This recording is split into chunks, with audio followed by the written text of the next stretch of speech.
All right.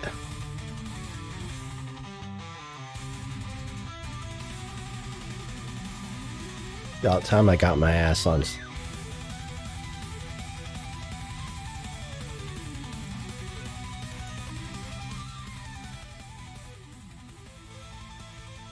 I think y'all should be able to still hear me at this volume.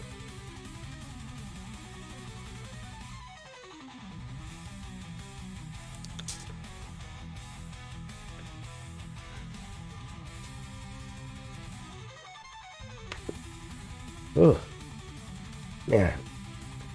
I've been going through some crazy cracks lately.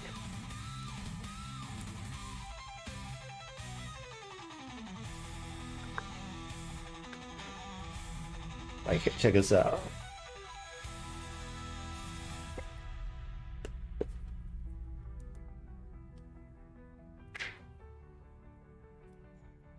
Those are my toes.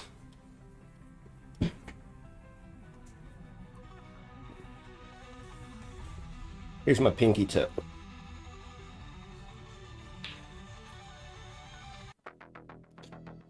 Here's my, the next one. Whatever that toe is called.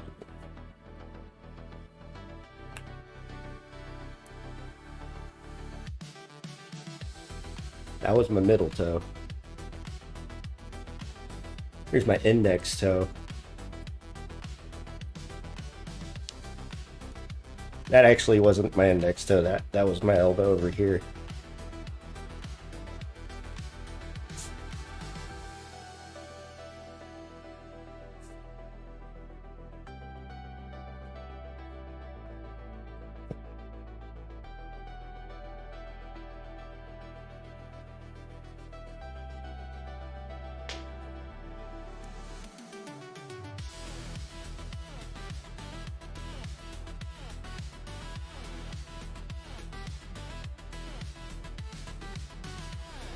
You'll have to forgive me sometimes if it takes me a while to get started.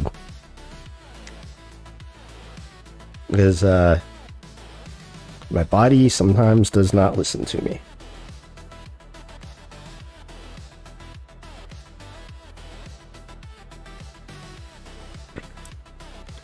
What AI am I using for reviewing my work?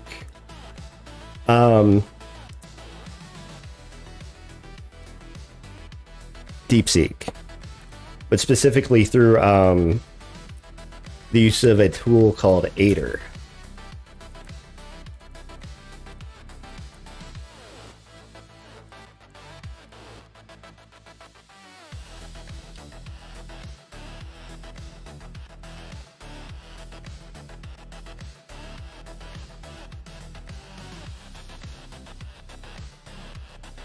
So check it out. Actually, I'll give a demo of how this works. It's kind of cool.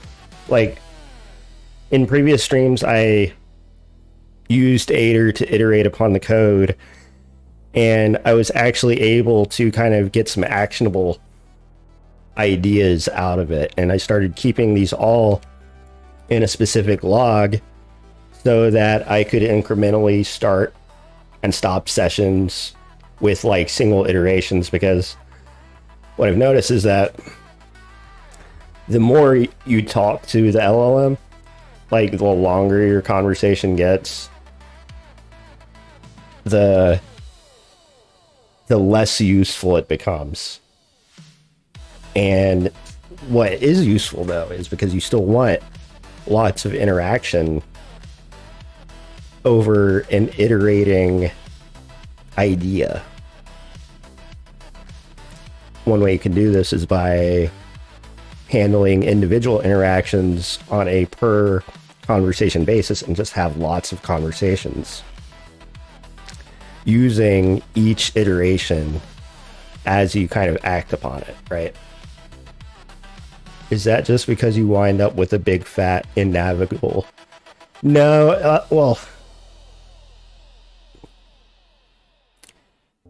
it's partly that, right? Like, it's also very context-based. And that's kind of the point, is that most things that are actually useful are actionable within a certain level of information. So in other words, like at a certain critical threshold, either a human or an AI is able to produce something that's actually useful and helpful and drives the project forward. But over time, because there is the existence of hallucinations in larger chat contexts, naturally, there are more opportunities to have hallucinations. And as a conversation gets longer and longer without like verifying that things that you've already done actually work, it quickly drives into dead ends that have to be corrected. It's like, there is a way to use these things in a way where you can actually make really good progress, measurably so. Yo, what's good? D-Membrane. Chatting with Beast World on Twitch. Yeah, keeping it, well, hypermodularity has been like kind of my own philosophical ethic when it comes to building things. It's not even the fact that the small context window sucks. Like, I'm okay with that. I'm kind of like more interested in, at some point, like I might warm up to the idea of using like MCP servers. That's what they're called, right? Like the model context protocol. Because like, I think that's like the real, like people will say, oh, I'm late to the game. And I've been aware of people building their own custom shit for a while now. And I've been kind of just like, let's hang back, kind of get used to the idea of LLMs in general first, before we start handing off like API calls and shit to them. I don't know. I'm just saying, like, at the same time, that's probably the next thing that I actually want to experiment with. Like, there's several contexts where having an LLM drive things forward can be kind of interesting, especially when it comes to reverse engineering binaries, as well as the other thing I do. As well as web application hacking. Web application hacking. Either black box or white box, right? Like whether or not you're given access to some sort of source code, or it's like, you know, the big dream everyone's got, right, is like fully automate penetration testing, totally own a box with a program, right? And there's definitely potential in that domain as well. But in practice, because of this problem of context window, it's like, just because they set 128,000 tokens for a context window, or, you know, 1 million context, you know, tokens or whatever, just because they have that number doesn't mean that it's useful. Because even within that limit, right? Like, you know, assume that like the problem that you actually need solved can fit within the window, and it probably can, assuming that you're breaking things down sufficiently. But things can be written in a way where, let's say you break things down so that like a small part takes 32,000 tokens. And then you're like, okay, problem solved, save progress, kill conversation, start new conversation, feed it the results of the previous conversation, begin again. So this actually ends up being a more useful pattern for like actually making progress than just letting a single session attempt to do everything. That's the fatal flaw, I think, in the current state of the art is that whatever algorithms are being used to generate things underneath the hood begin to fail as the conversation increases in length. And most human users, even myself, for the longest time, have been operating under the assumption that we can trust the quality of, the context window as it grows. And the fact is that we can't. Dude, that sucks. I'm so sorry to hear that you rely almost entirely on LLMs. That actually makes me really sad. I'm genuinely sorry for you. That sucks. Like, imagine not being able to write your own code because you didn't get educated and you don't know what you're doing. And it's like, imagine even worse, imagine putting all of your trust into things made by humans.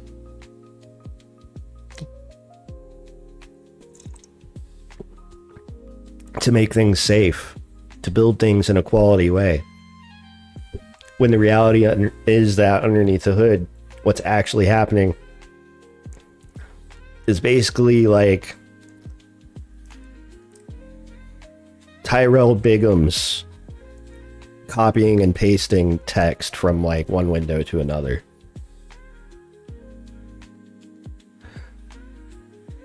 You're probably too young to even know who that character is. And that's okay.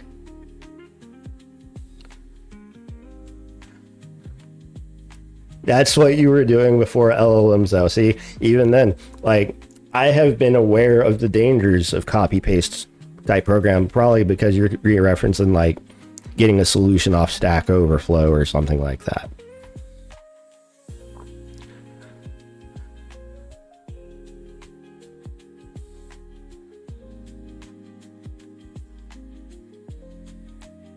Well, see, I think it's interesting to the idea of training your own model, but at the same time, I have a lot of respect for how much time and effort goes into making a really good one. One of the reasons I think a lot of people are operating incorrectly too is the fact that Aider is the dominant, beast in this domain. So let's check out a new branch, right?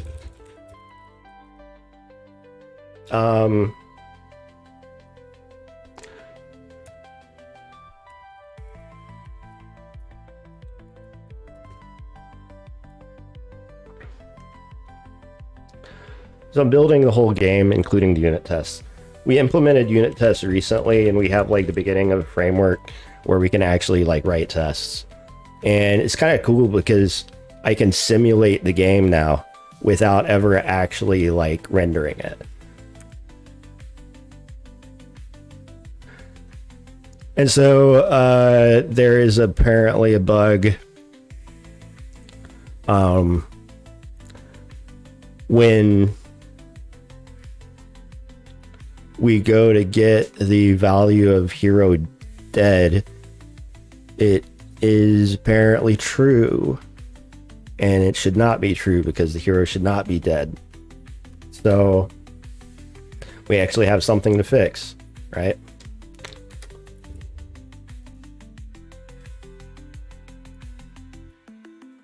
What line was that? That was 417.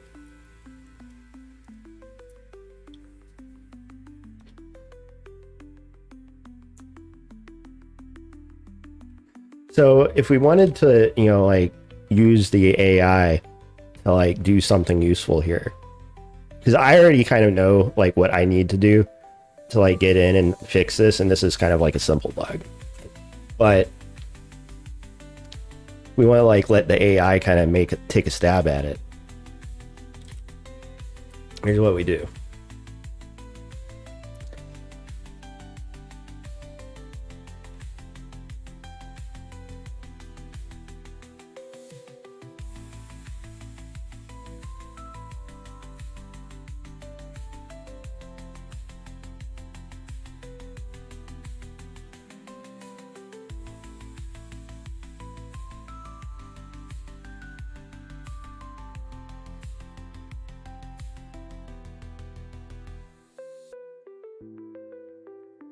So we're adding unit test.h and do unit tests.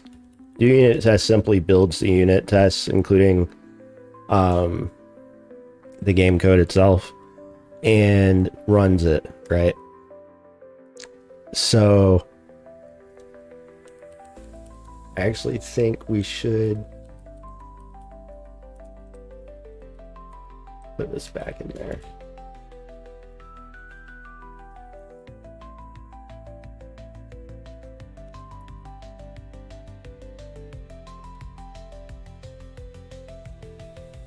So let me drop. Actually, I'm going to kill the conversation first. Let's add that back in there.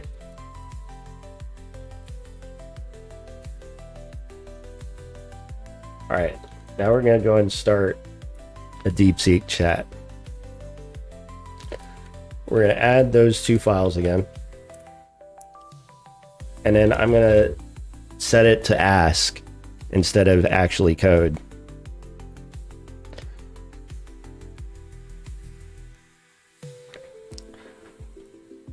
Actually, before we even do that,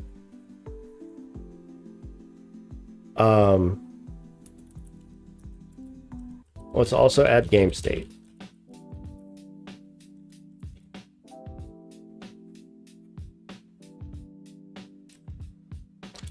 And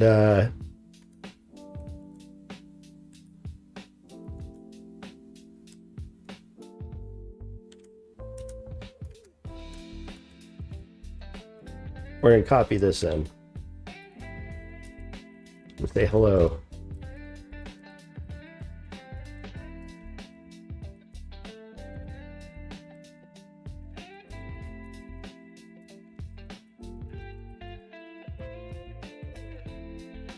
In particular, it thinks the hero is dead when he should not be.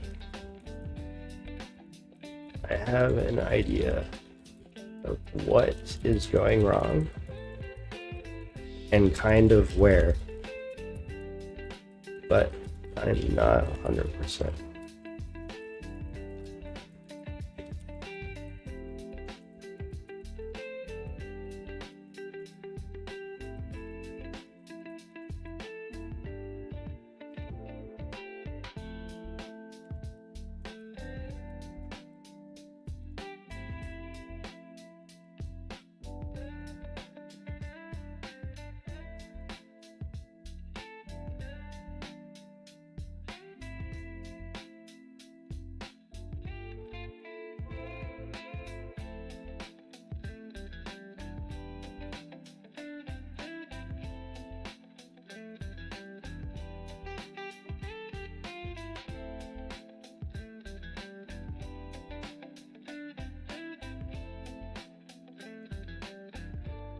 All right, here we go.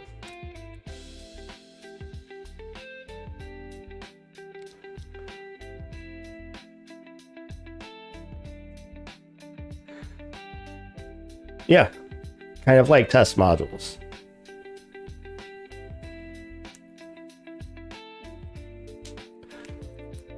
In industry, typically you'll actually hear them referred to as unit tests.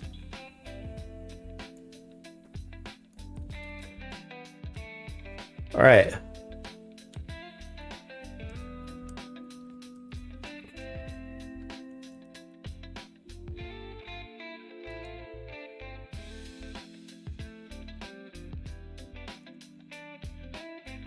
So first it looks to see where the hero gets created.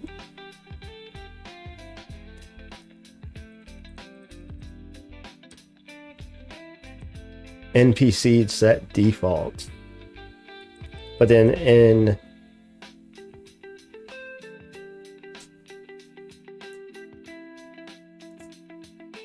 uh-oh, my dog just fell off the bed.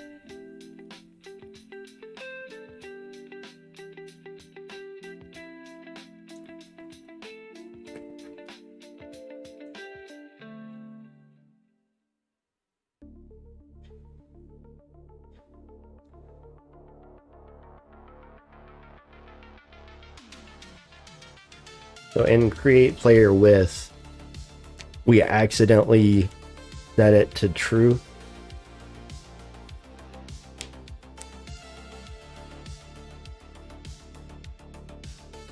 Okay.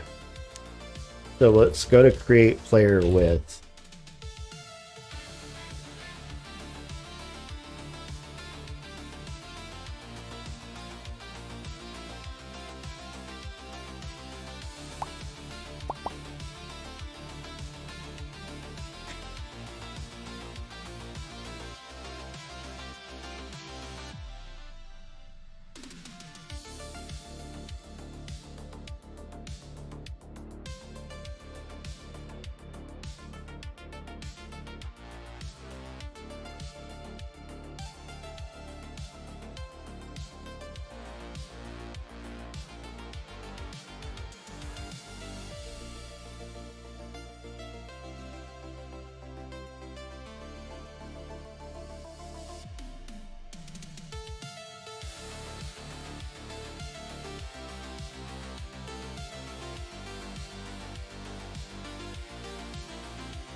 I don't use an ID.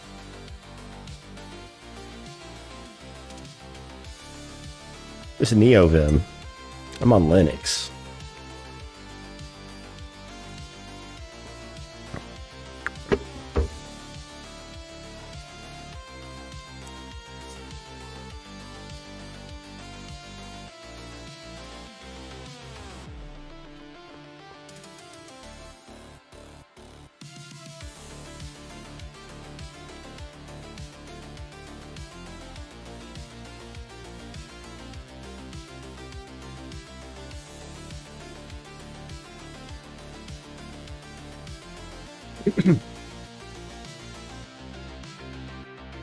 Is dead.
Yeah, this is what we should be doing here.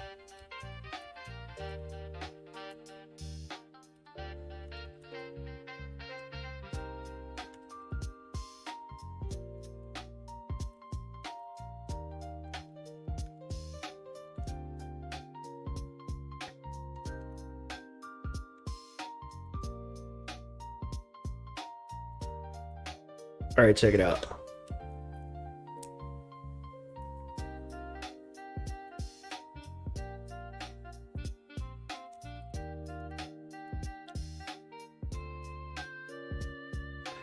Still failing.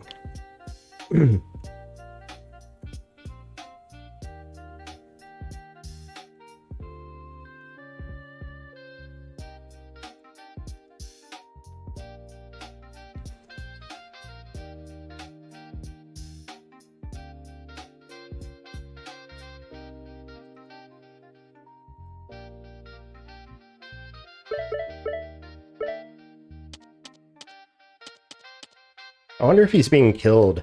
Oh, he must be being killed in the game now. That's why the unit test is failing.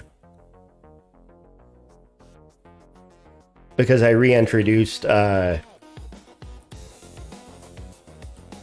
like, actual simulation of gameplay. So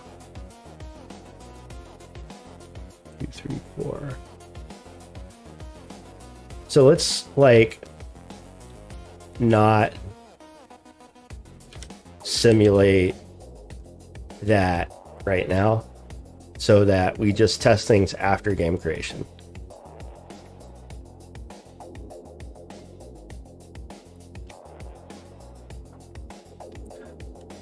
No more than okay.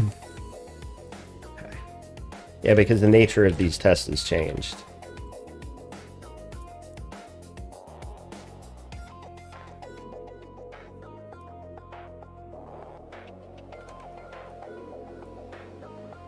Okay, they all pass now.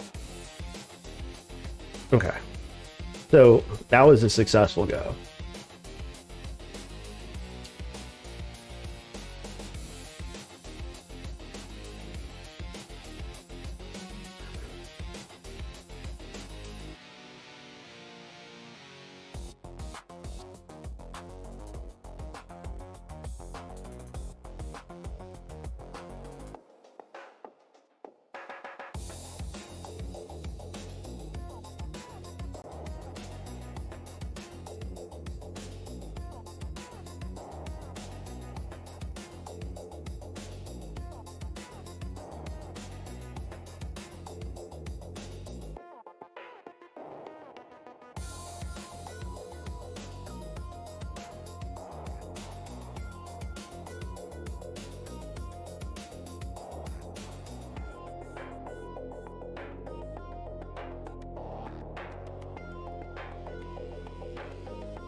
What's the use in having unit tests while simming?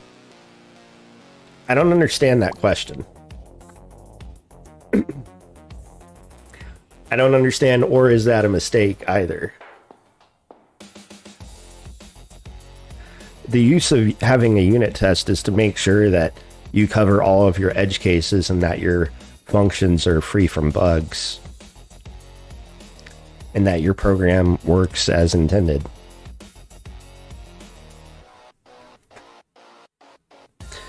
Sure, you know, you might like write a small program to test a function after you've written it to make sure that it works.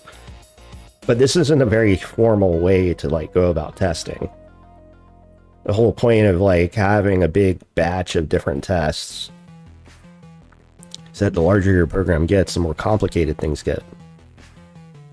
If things are broken down properly and individually tested, in other words, vetted, they work correctly, you can build under the assumptions that your tools and your infrastructure haven't gone bad, or there's nothing like super faulty that's going to like impede you. You want to automate things as much as possible.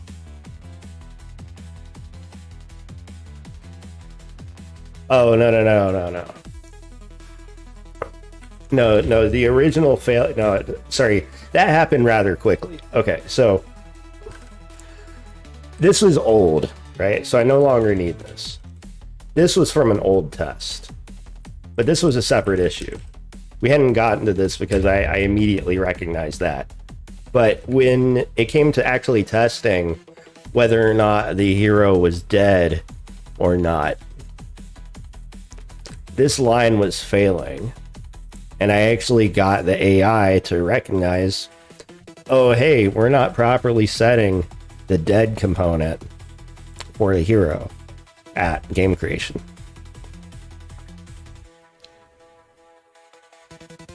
So that got this to pass. And then this other test also passed. Actually, this one shouldn't pass. Where is NPC count? Okay, yeah.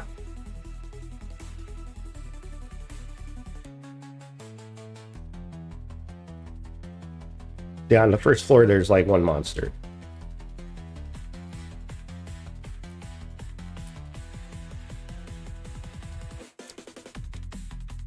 What's up, One True Blue? How's it going? Okay, so it works now. Check it out.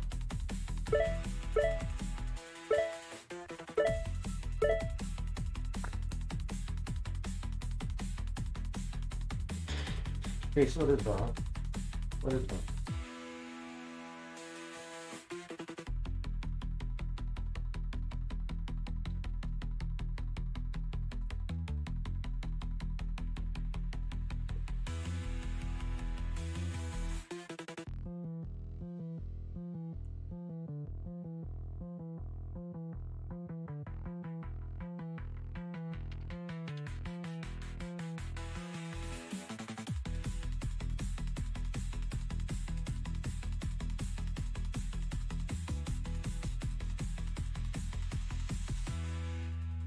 Yes, this is a roguelike, exactly.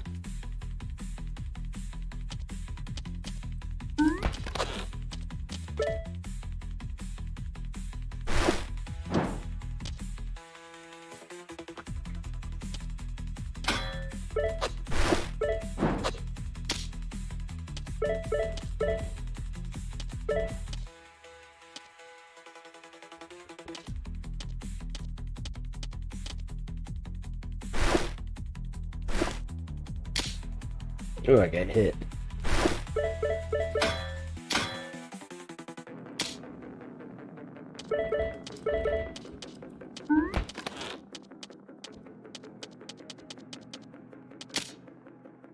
Got hit again.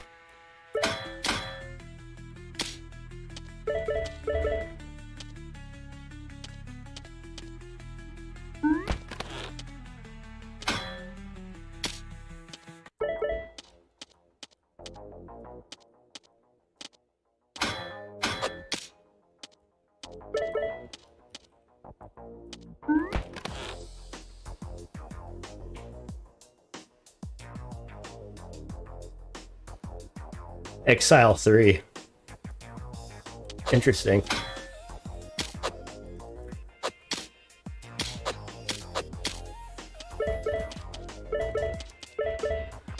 Were there two enemies on top of each other there? That seemed weird.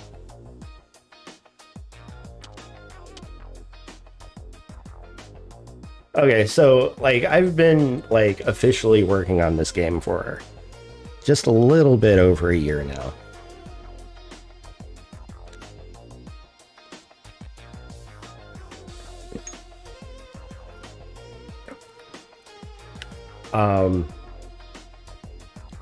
The code base has changed a lot in that time. I'm not happy to say that I rewrote the initial engine like 2 or 3 times before it's gotten to this point. It was a learning experience, and it still is, but now I have kind of a better handle on things.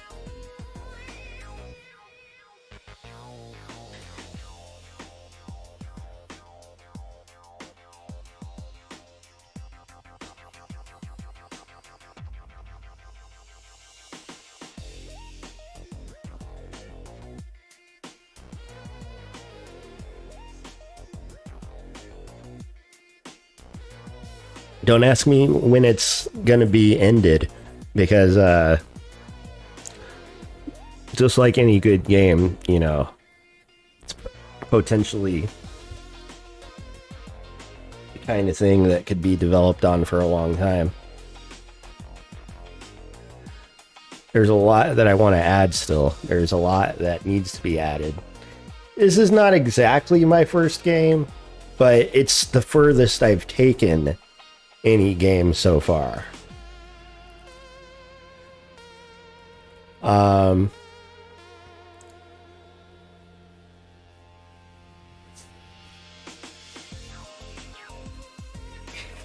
So I've done game projects previously that did not, unfortunately, see the light of day, but I got experience putting things together, you know, as close to scratch as I'm willing to go. Like, I'm not about to write my own rendering engine. That's not something that I want to do right yet.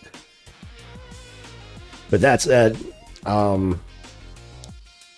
after years of working in libstl and just pure C, I've ever since migrated to C++ and raylib.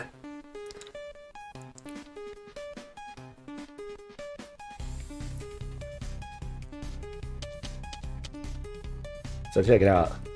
Like, this is actually the real size of the graphics.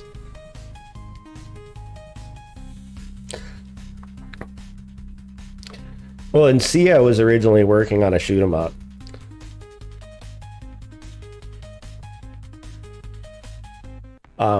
Some hard lessons were learned about entity component systems and actually managing those systems in pure C. It turns out that having access to things like maps and vectors and things actually makes life a lot easier.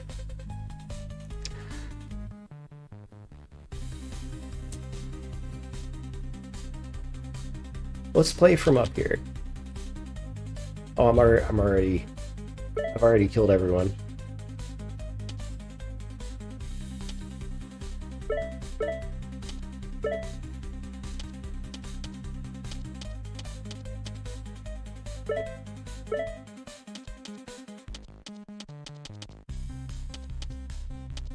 It looks pretty good from this perspective too.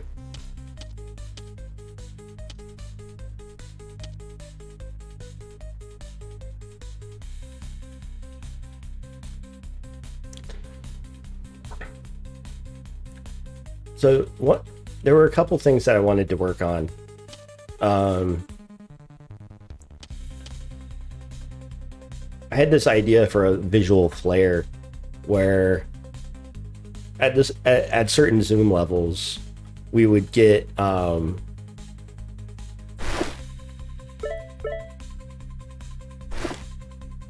damage numbers that might appear on top of our heads whenever we get hit. Maybe they could fade away. I'm not sure how useful that is, or if that's like the most productive thing to do next. But it was an idea I was thinking about. Something that is actually productive and kind of useful but boring, I was thinking about doing as well, is building a little small volume control menu so that you could actually like adjust the master volume, the music volume, and the sound effect volume. My dog is crying to go outside again, even though I just took her out before I got live. So hang tight with me. I'll be right back. Well, we'll be right back.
All right.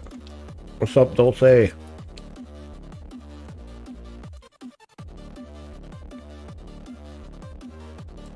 gonna change the music up.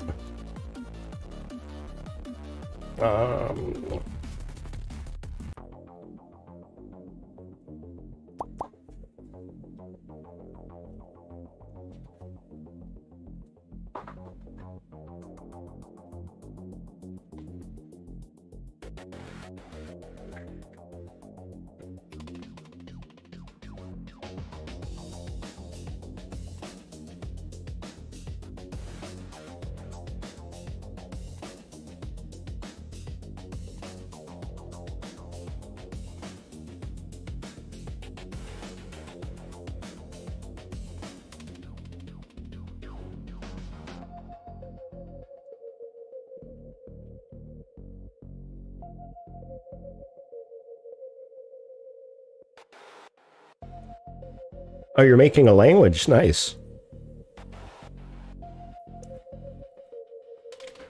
That sounds fun.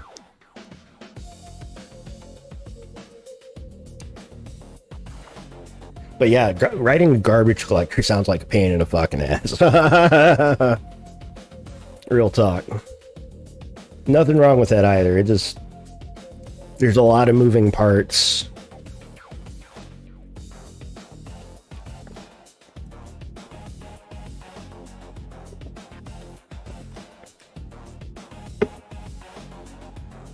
I particularly enjoy Tim Kane's videos that he does where he talks about the memory management system for Fallout back in the day.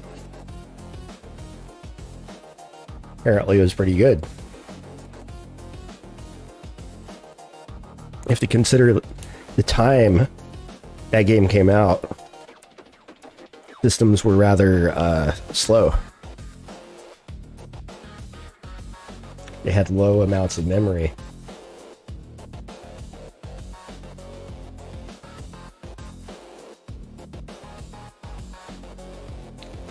There's a similar story in, like, I used to have the strategy guide for this little known game called Metal Gear Solid. And they did interviews with the developers in the strategy guide where they talk about working within the constraints of the PlayStation environment, the PlayStation 1. And I think I was a teenager. I was 16.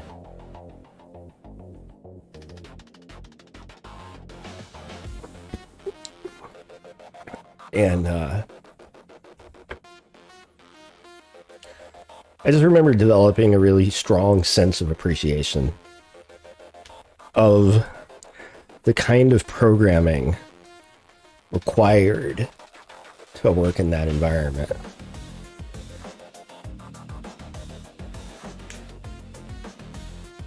And even back then, I already thought, like, wow, computers nowadays are so fast.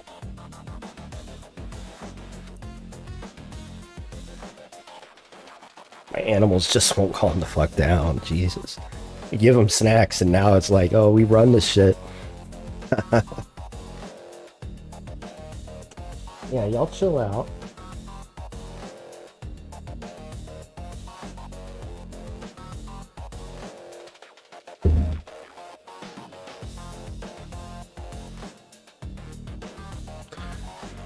You can't see the cat off screen, but he's fucking with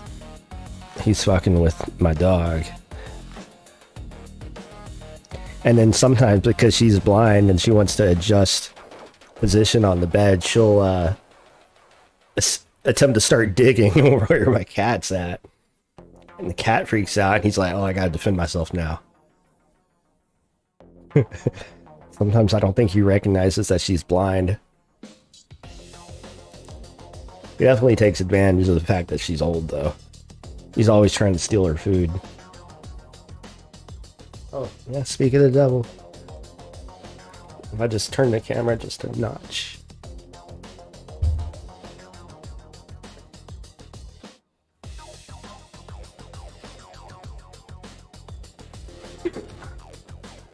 There they are.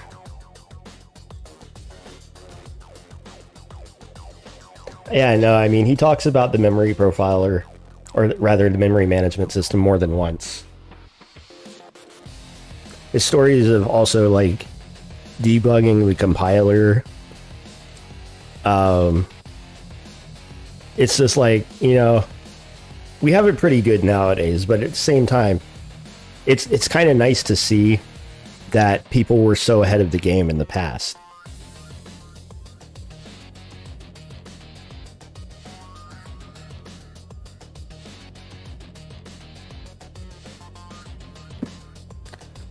Right.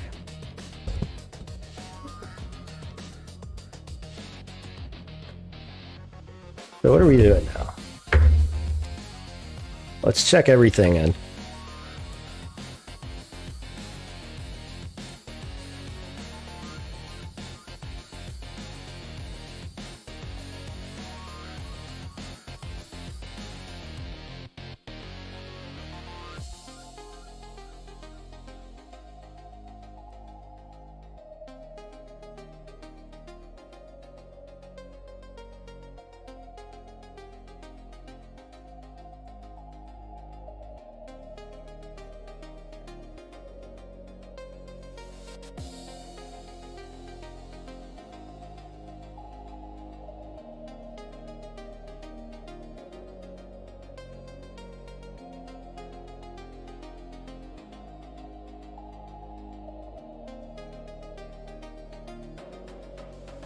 Eventually, I'm going to have to clean up how I'm actually writing the unit tests.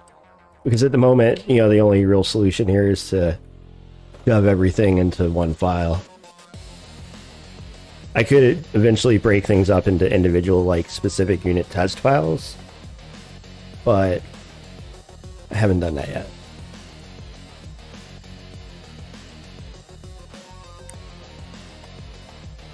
But this is going to be very good because I'll be able to craft out very specific dungeon creation scenarios.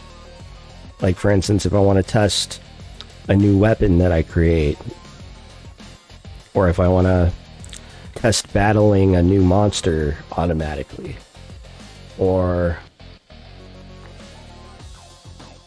test that the dungeon creation system is working in a certain way.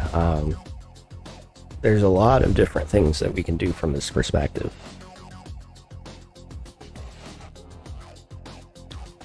And I took the time to build this out because I knew it was going to be important going forward, because I'm not going to be able to manually simulate and test every single new thing myself.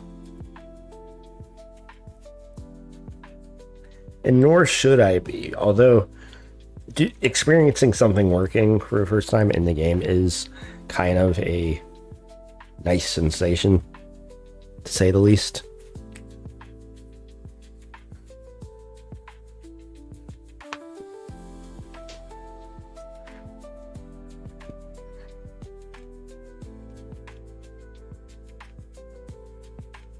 Ugh. My whole body's been fucking up lately. It sucks.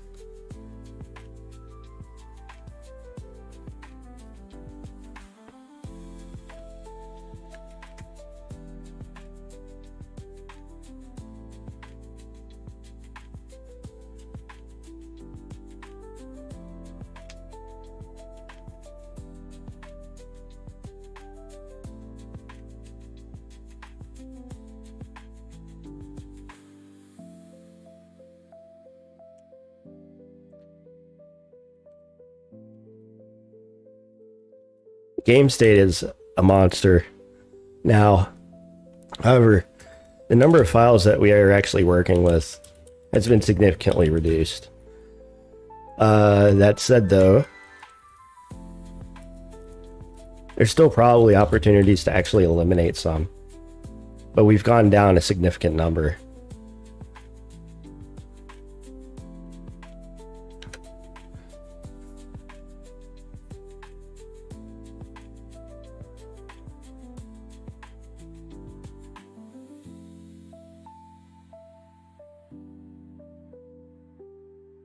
There's also a number of logical changes that ultimately don't affect things at the moment, but for consistency's sake, and thinking, it just kind of occurred to me.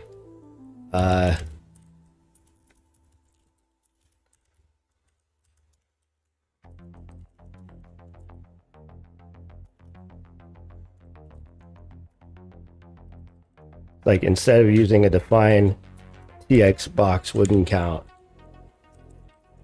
you should do something like const expression int equals 1, like that.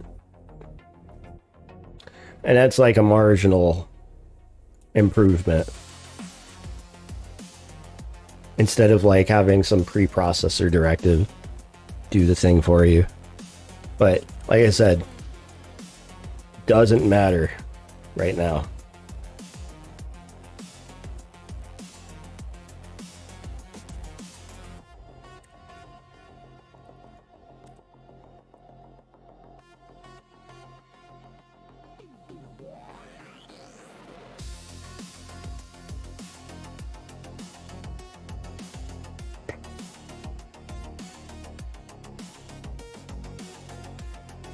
We're going to focus our attention on just this stuff, because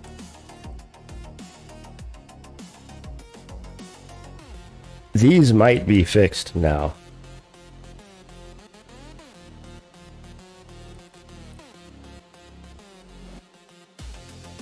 This is not fixed.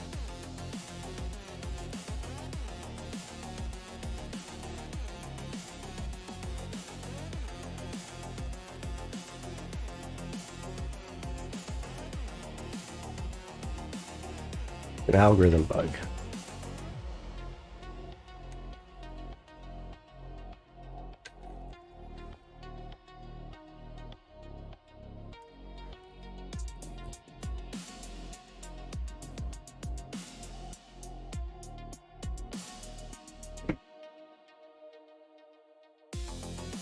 I'm gonna have to give my dog a bath. She's been itchy, to say the least.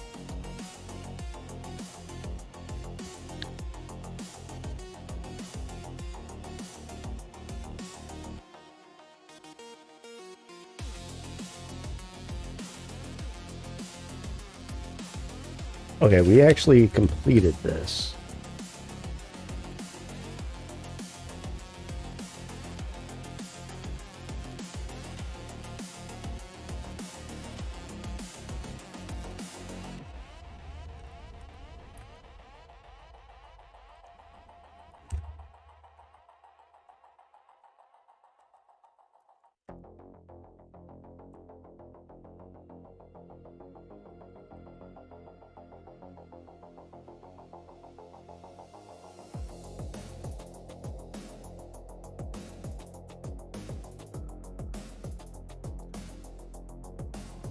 Race to string and string to race.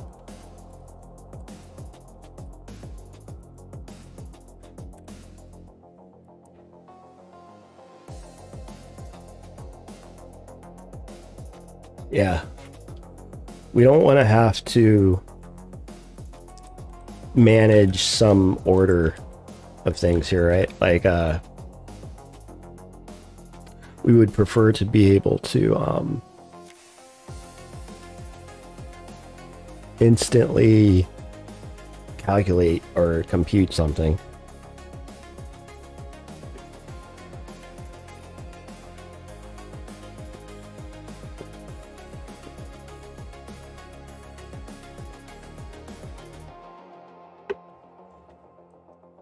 So one thing we can do.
Awful. Warg. Wharf. Skeleton. Right.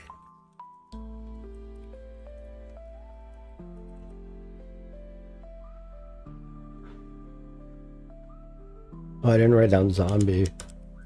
Whoops.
That's a lot cleaner than what I was doing previously.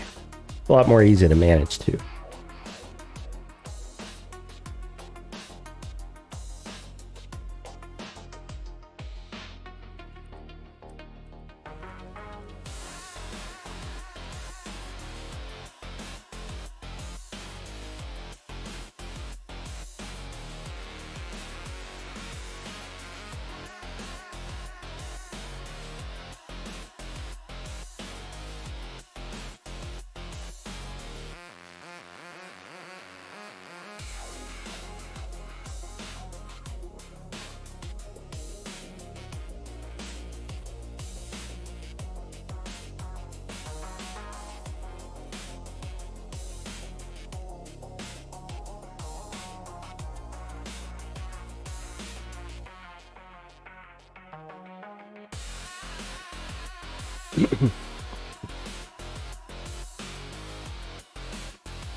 I don't even think I'm using string erase anywhere. Yeah, the only we're just defining it. We're not actually calling it anywhere. Whereas race to string, though, we actually do use on the character creation screen.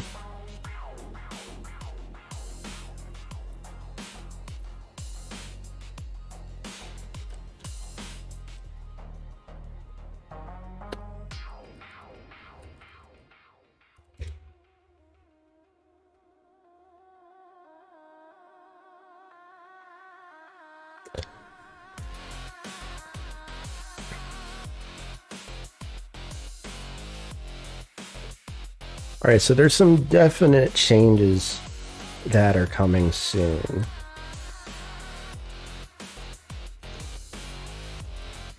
Let's start with the debug panel.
The reason I'm rendering the debug panel in the center now is because we're going to get ready for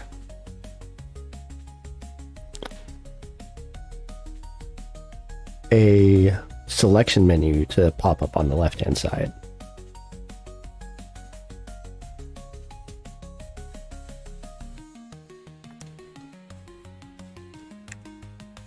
It's a Final Fantasy or Dragon Quest style kind of interface. So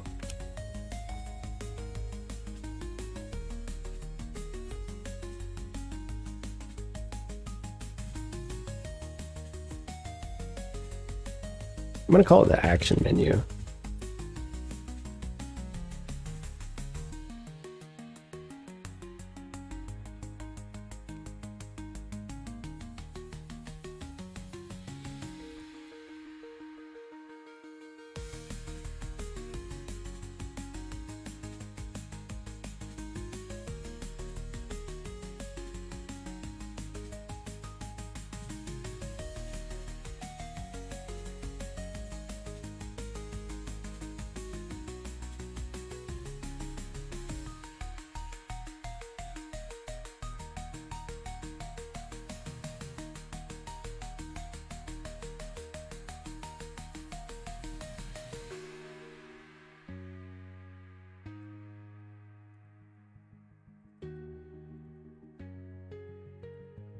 Sure that we're assuming single line of text.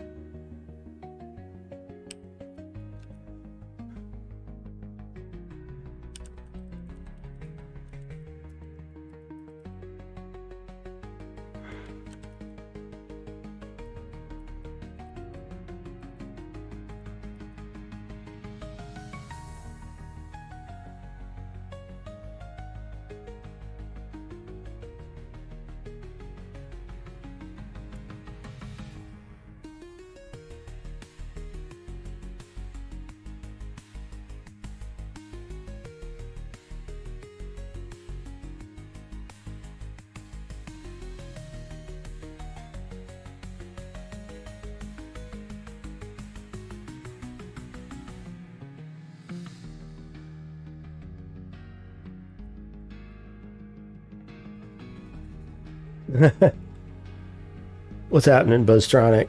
How you doing?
Yeah, I am on Linux. I'm on Debian Linux.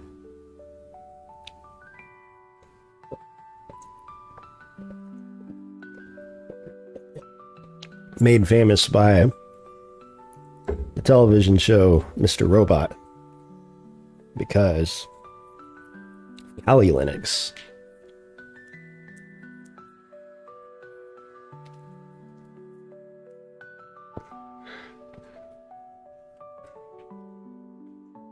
Oh, that was a nasty one.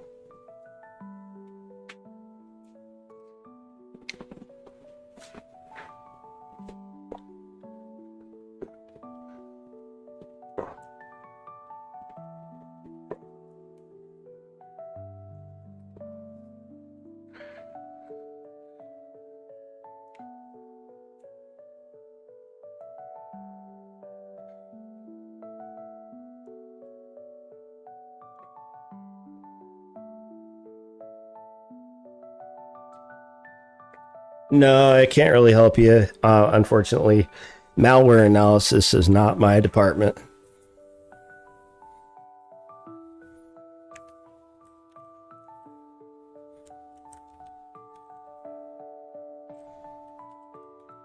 All right, so here we're not measuring that, but rather something else. No, I understand. I know you said memory access. I was just making an assumption about why you need something to analyze memory access behavior. Not to mention under what like context. I can't really help you. I'm sorry. Not sure what sort of tool or context or anything. Yeah. Memory access behavior.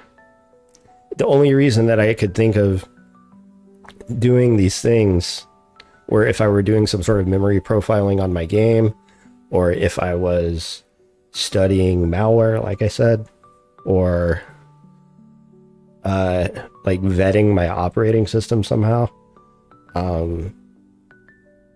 or studying memory usage behavior for an application I might be building. And the last time I can remember really using a tool like that, and actually, you know, if you're doing web development, for instance, there's a lot of really good stuff built into the Chrome browser through developer tools. I just don't you know, I can't really help you. At any rate, let me get back to this.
Oh, you're studying, or you're trying to optimize for cache. Okay. Yeah, I mean, honestly, if you're doing that kind of thing, whatever IDE that you're working in, it's really going to be like a case by case basis. Like I said, it's framework dependent. So, like for instance, I used to do iOS development. So Xcode has a built-in memory profiler with the iOS simulator, or at least it did last time I did this.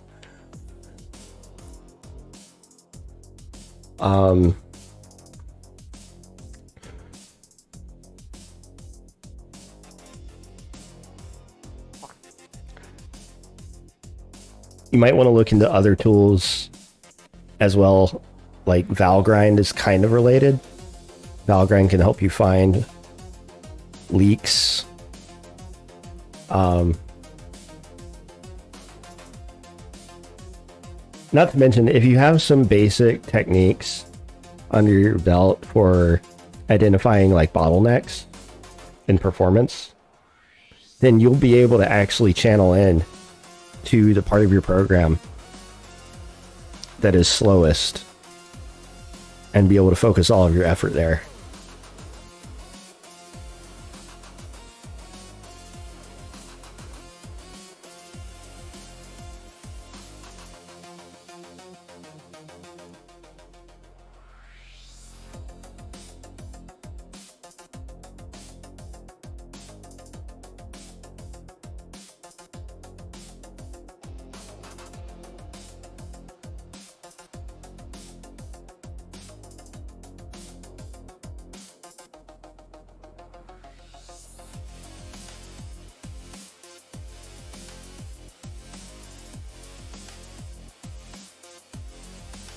Oh, you're all good, man.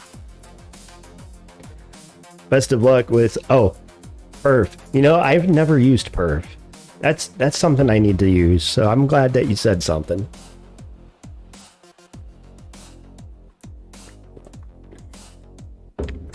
which instruction is taking the longest without telling you the reason.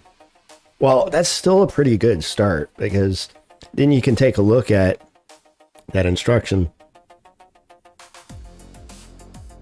and analyze the surrounding area.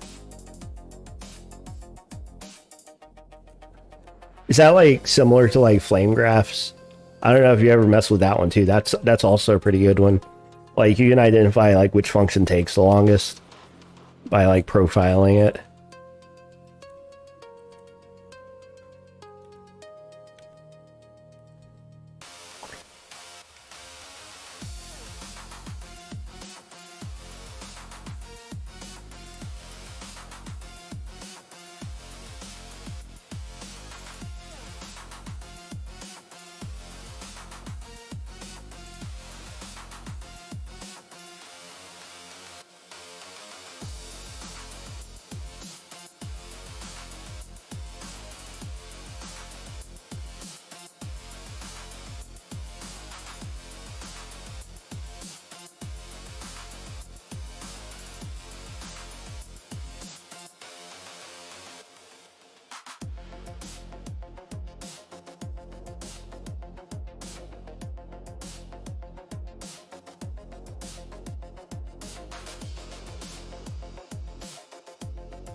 All right, here we go.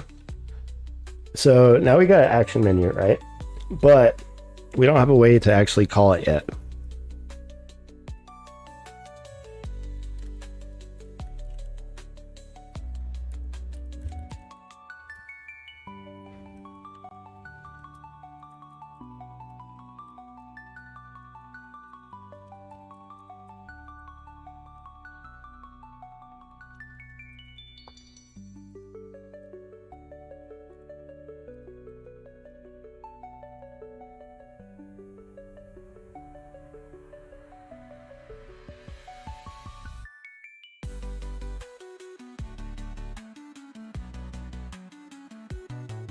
So we create a variable called display action menu that when we press a certain button, trips that from false to true.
Oh yeah, someone actually requested that I allow for numpad controls or numpad movement again, which I can totally do.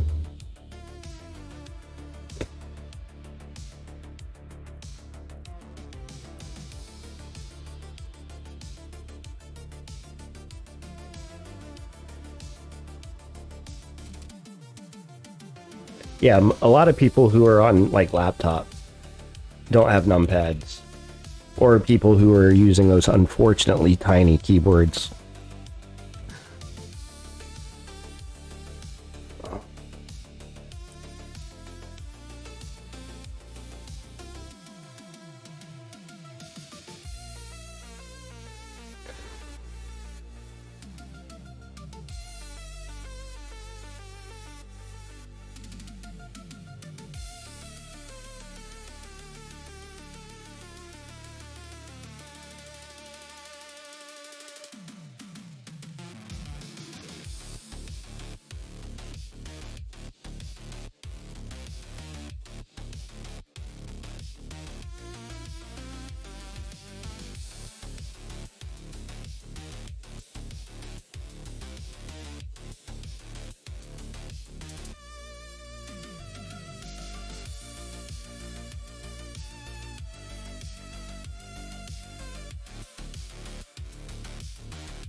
No requests for HJKL.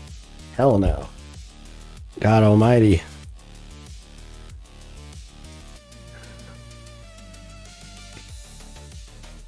Is that your request? You want to be able to move around using HJKL? Or you want like right hand side controls? Because at that point I'm gonna introduce like another menu accessible via like a settings, which is not an unreasonable request. Like one of my goals with this game is for it to be as accessible as possible, people to not be locked in to any one particular way of playing.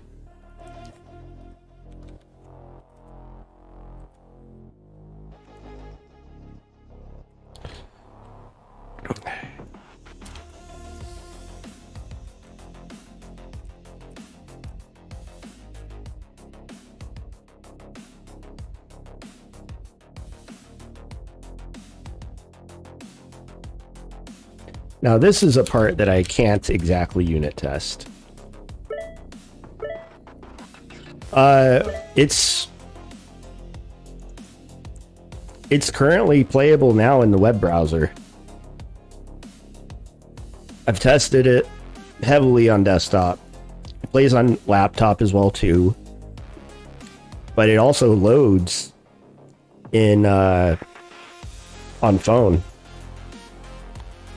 And part of me starting to build out the action menu is to introduce the ability to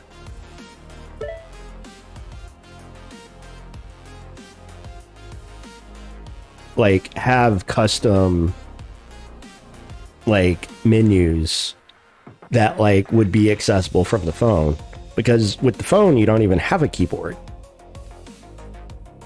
and it stores settings in web. Assuming that you don't like clear your cookies or clear like your browser cache, it should store settings once I implement that. Like, we have the ability to store data on the browser side that should persist between sessions, assuming I don't like update the game, right? Like, naturally, every update that I do is going to break things in many cases, and when I get to the point, I want to actually make it so that changes don't necessarily break things. Now, the problem once you're actually like pressing that like made the thing display, but the control mode never updated. And at the moment, we just have a very basic menu that doesn't really show a whole lot.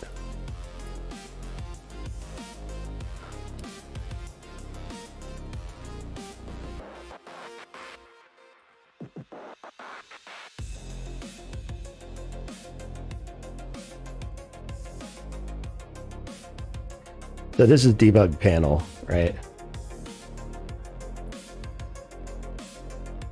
Here's action menu. So with the action menu,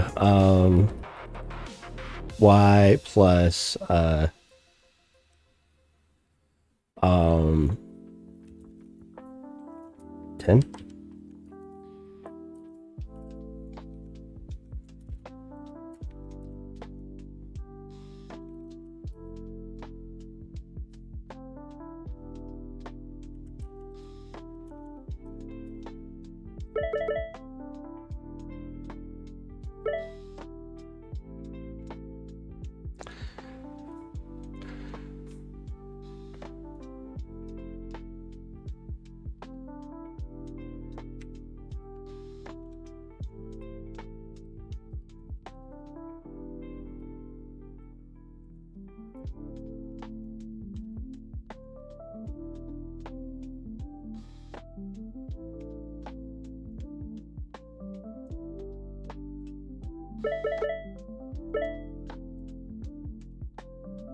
Yeah, that's better.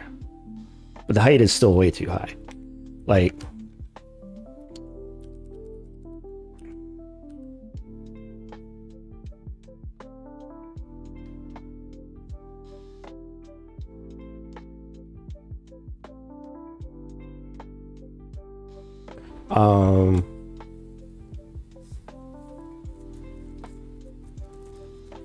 or rather, like,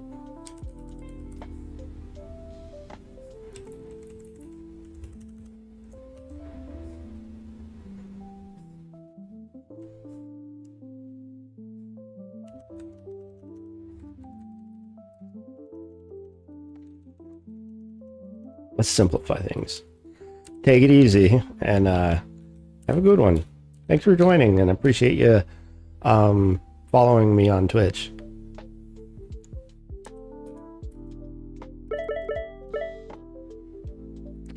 Okay, so there's where we gotta add padding. And even then, the height was still too high. Oh, yeah. Okay.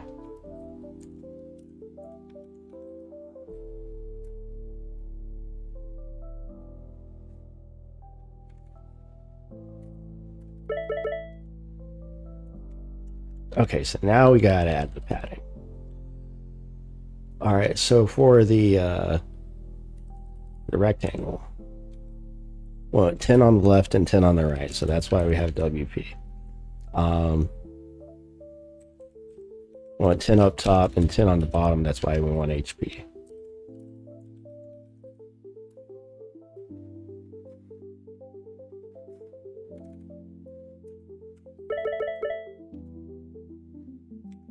So now we want to update the positioning of the XY of the text.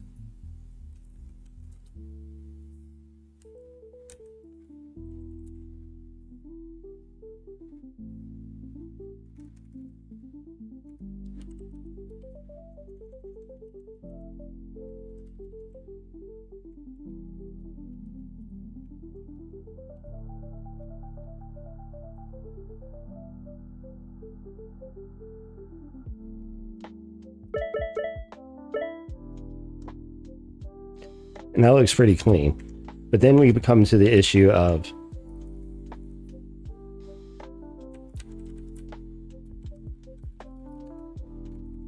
how do we handle multiple lines of text, right?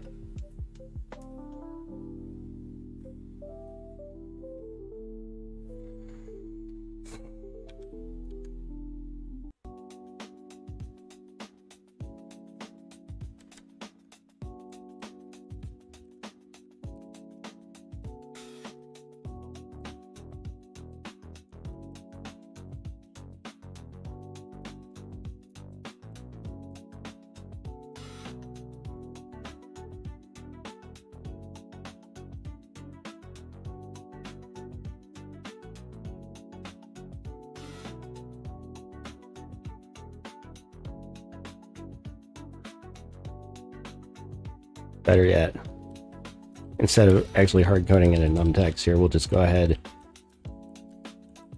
const vector 2 or const vector of strings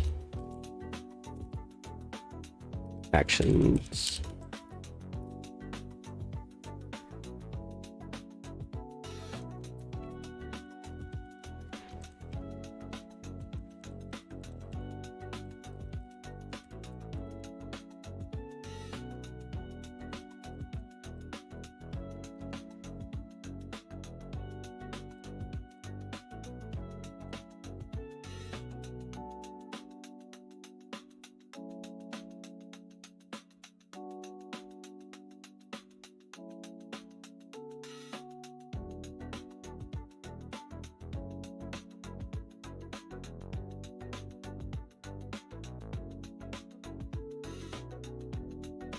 What's another thing that you would be able to do in a game like this?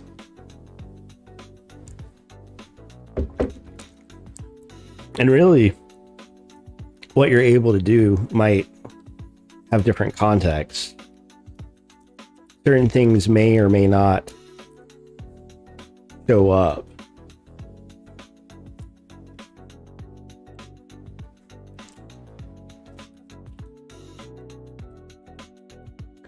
And actually, because inventory is a much longer string than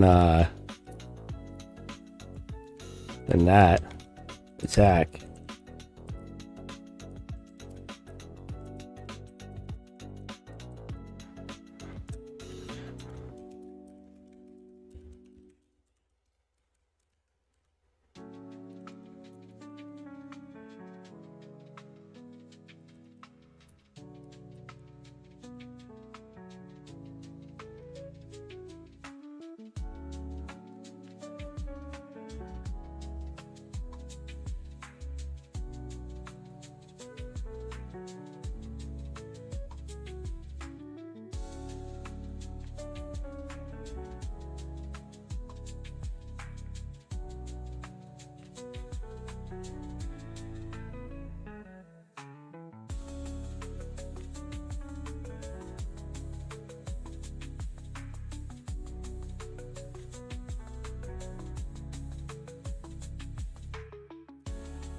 See how it looks.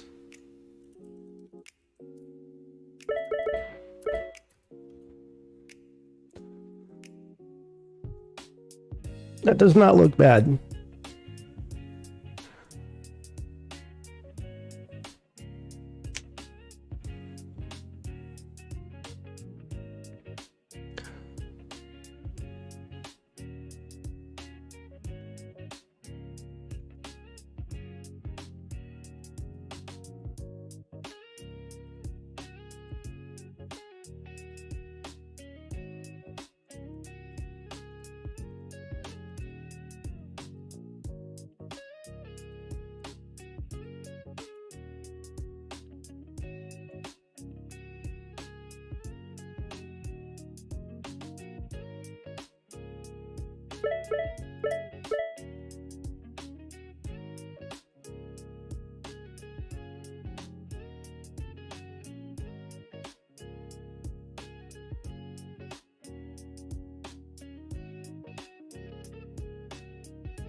Oh, I need to reverse it.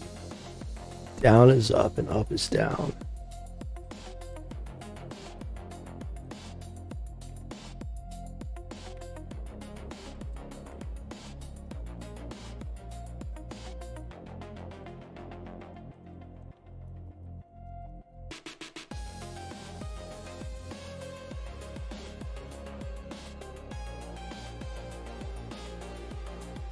We'll probably end up taking a break here soon, but this is a good start because I'll be able to associate any of the different actions that I'm able to take currently.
Back open inventory.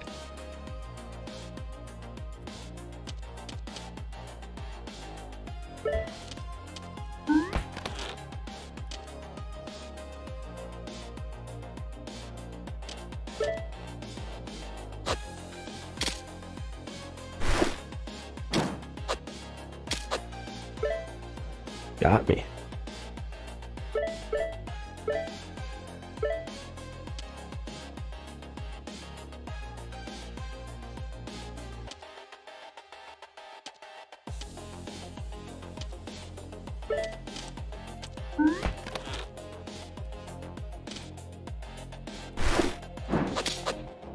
Damn, he one-shotted me. Or no.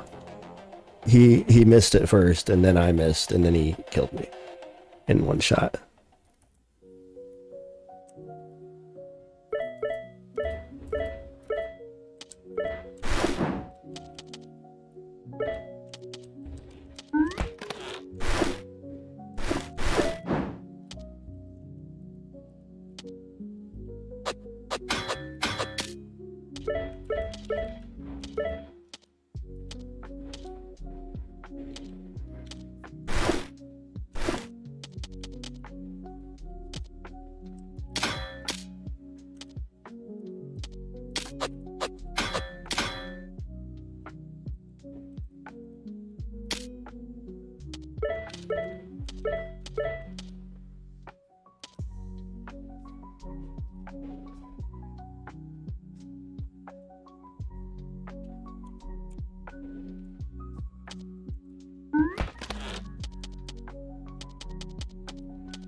All right.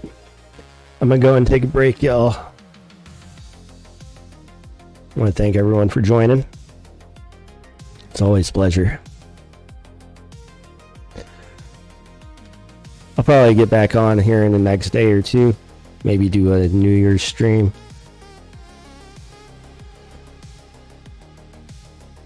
But yeah, appreciate it.